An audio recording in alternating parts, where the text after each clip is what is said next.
the mother instinct. History has countless chapters of heroic sagas, mothers who sacrificed all for their young. The locals believe the spirits of the dead still roam Norfolk. Author Colleen Mcculloch has no doubt they do. You see, 2 ghosts live in her house. I don't know why, but it occurred to me that if there was any place on Earth where a flying saucer was going to land, it was Norfolk Island. It's that kind of place. The place Colleen Mcculloch calls home. Norfolk is a mere dot on the map in the middle of the South Pacific. But there's certainly something eerie about the island, where everyone has their personal ghost story, especially the Pitcairners. They're descendants of the British seamen who took part in the infamous mutiny on the Bounty and first settled here in the 1850s. I had never seen or ever thought to see a ghost. And when I came to Norfolk Island, I discovered that all the Pitcairners believe in ghosts, that they think that Norfolk Island is full of ghosts. And so I sort of shrugged my shoulders and said, so what? That was 15 years ago. These days, Colleen is not quite as nonchalant about the Pitcairners and their ghosts. Anybody hungry? Come on! As you'll see in a moment, a brush with the unknown can shake even the staunchest skeptics, if they happen to live on an island like Norfolk. Colleen had already published her runaway bestseller, The Thornbirds, before she moved to Norfolk and met Rick Robinson. She came here partly to escape the publicity, the notoriety. Since then, though, in the solitude of Norfolk, she's written hundreds of thousands of words and amassed millions and millions of dollars. Well, I turned into a professional writer because of that absolutely disgustingly filthy 5-letter word, M-O-N-E-Y, money. And like most women in my age group, I was chronically underpaid. You got half of what your male peers earned. And so I looked at myself in my early 30s and I thought, Mcculloch, you're going to be a 70-year-old spinster in a cold water walk-up flat with 150-watt light bulb. And so I thought, well, I better get off my butt and do something about it. That something was her first novel, Tim, which was later to become a movie starring Mel Gibson. 10 more books have followed, including the current mammoth Roman series of novels.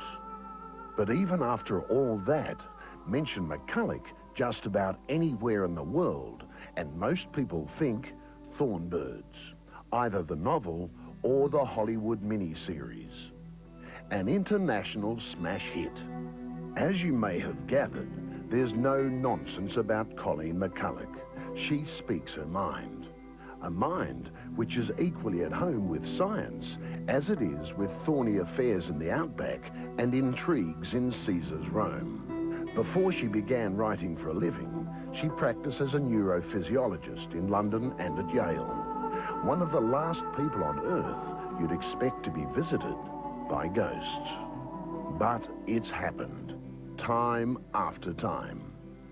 Firstly, years ago, when she was living here alone. A visitor she could feel, not see. Somebody sat on the end of my bed. I was immersed in what I was doing, and somebody sort of went whoompa on the bed. And I looked up, you know, thinking, oh shit, you know, what's going on? And there was nobody there. The only thing that he ever did, and I call him he because I think it has to be a man, the only thing he ever did until I married was sit on the end of my bed. From the day that I married and somebody moved into the bed with me, he never again sat on the end of my bed. And I figured that he had to be a gentleman.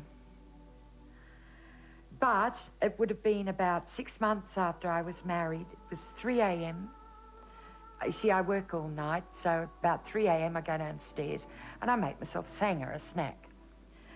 And I was standing in a narrow part of the kitchen, buttering some bread, and somebody squeezed past me behind.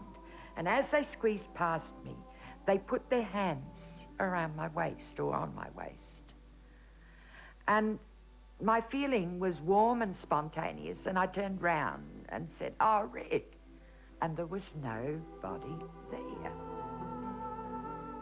A presence around the house. A non-person she never saw. Not once on any of his visits. But then, just recently, Colleen had another experience. This time, the ghost was there. She actually saw it with her own eyes. Again, it was in the early hours of the morning. Colleen noticed the lights in her studio were still on. At the door leading to the pantry, the lean-to, she glanced inside. There in the shadows was a man in a red shirt.